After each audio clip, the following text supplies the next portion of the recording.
Well, something strange has been happening over the last year or so. If you talk to any funeral director, they will tell you they are seeing things that they've never seen before. I mean, we featured some of them here on the show before, but like they're seeing strange looking blood clots. They're seeing all sorts of bizarre things. We'll have more on the strange looking blood clots in a second.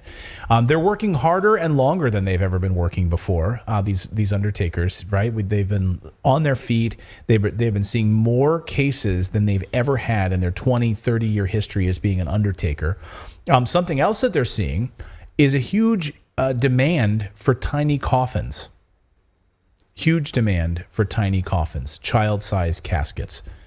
That's right, coffins that will fit young people. These aren't people dying of COVID, though.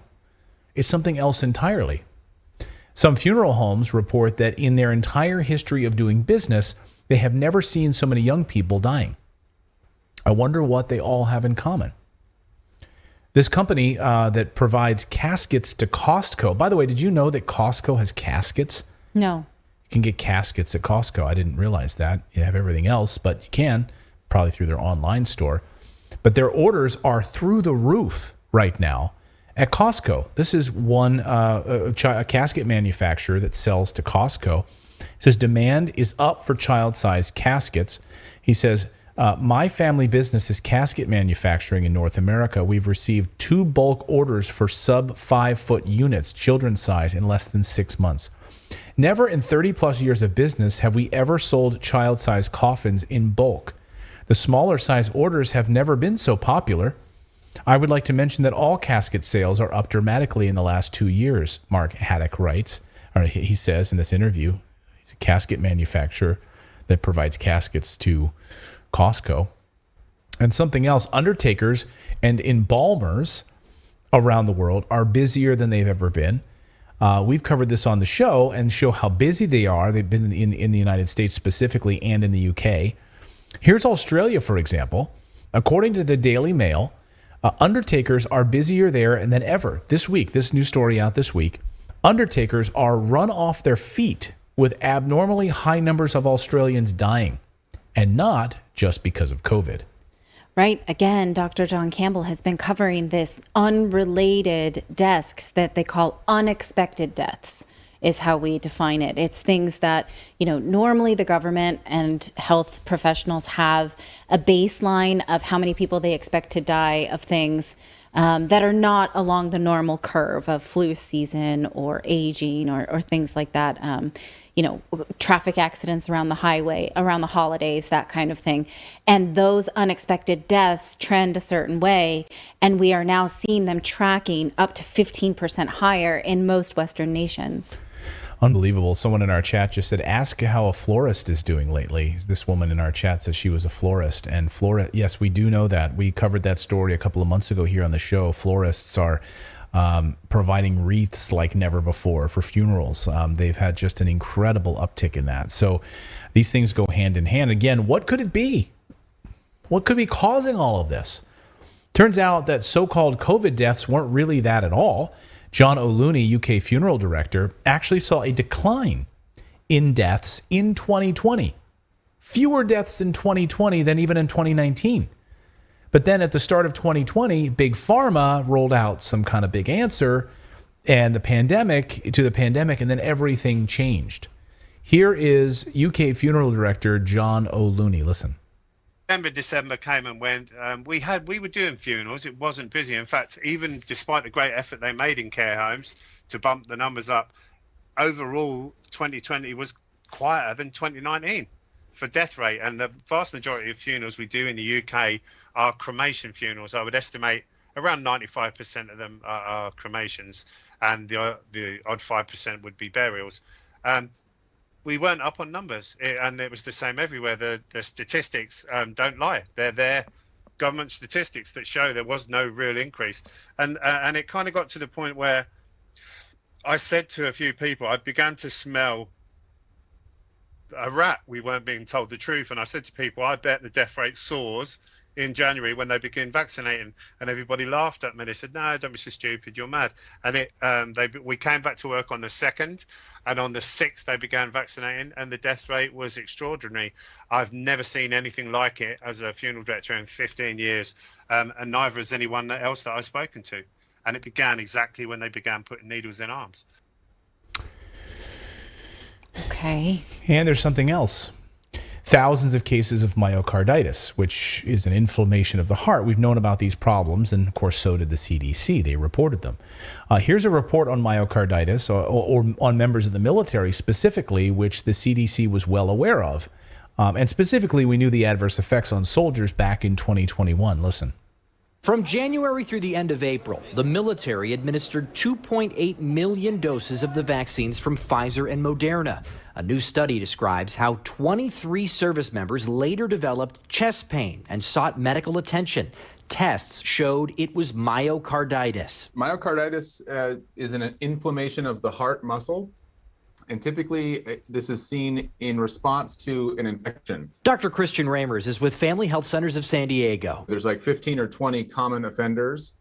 Things like chickenpox can do it. Things like enteroviruses that cause infections in kids can do it. Last week, the CDC said there was a likely link between a few hundred cases of heart inflammation and the vaccines, and the military study adds more evidence. They found all 23 cases were in men. All happened within 4 days of vaccination, and most happened after the second dose.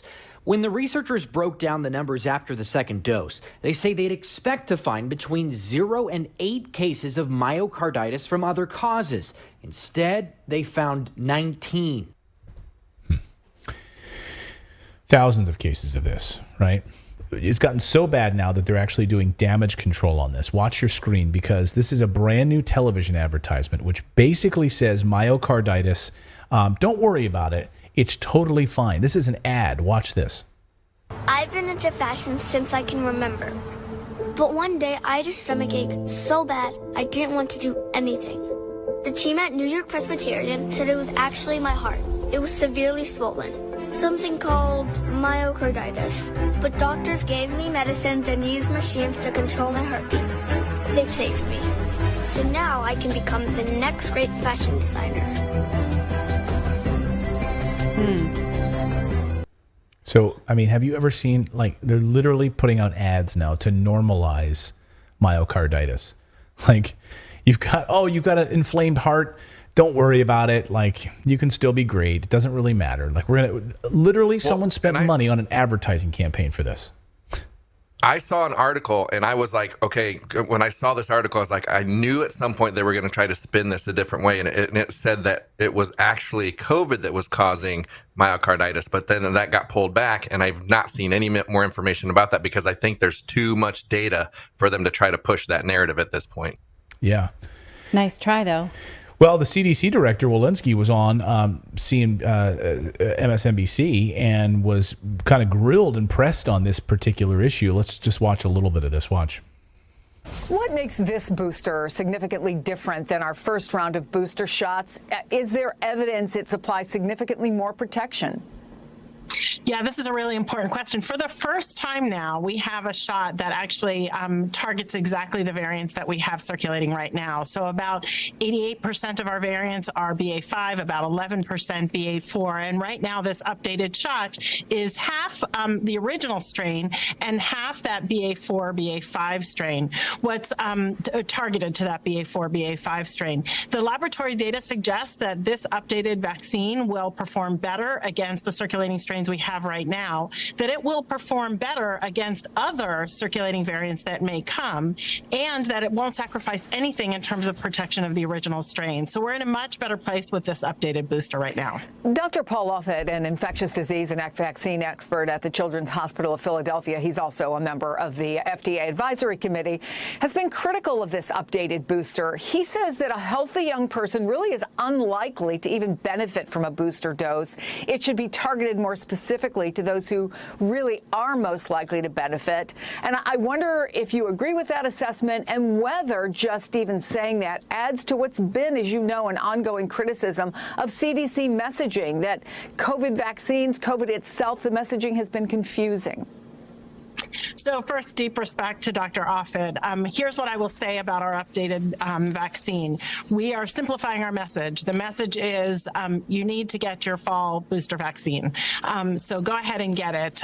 If you're over the age of 12, if you've received your primary series, if you're more than 2 months out of your last shot, you can get an updated vaccine. And so, how condescending for a CDC director when asked whether a booster, which hasn't gone through clinical trials and is benefiting healthy, or is a benefit to healthy young people, from a doctor on the FDA advisory board, she just brushes it off.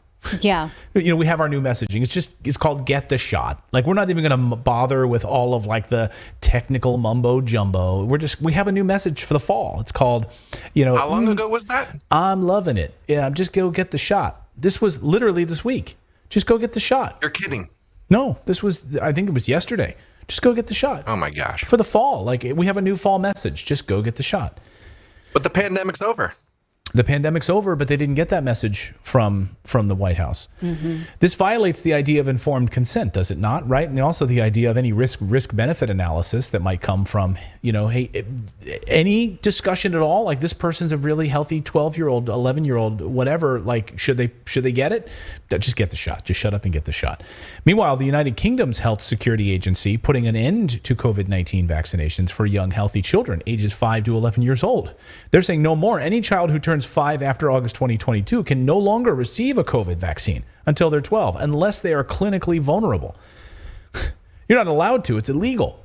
You have to get special permission to even get it. That's the UK, not in the United States. Yeah. But something else is going on. Something else is showing up inside of these bodies when they go to do autopsies. Embalmers around the world are finding strange-looking blood clots that they've never seen before. That's a gross image. Here's what one looks like. Take a look at this.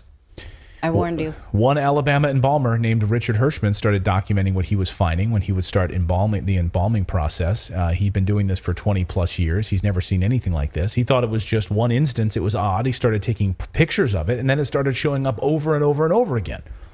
He says, quote, "It wasn't until May or June of last year that I started to say something is really different about the blood. And then later in September, I took my first picture, since I couldn't come out with just one piece of evidence, because if it was just a fluke, Hirschman said, now I've been gathering evidence and I have pictures of over 100 cases, and it's not stopping. It's not slowing down." Okay, that's just one embalmer who's seen over 100 different cases of these blood clots. Maybe it's just an anomaly. Maybe it's just Alabama. Well, it's not.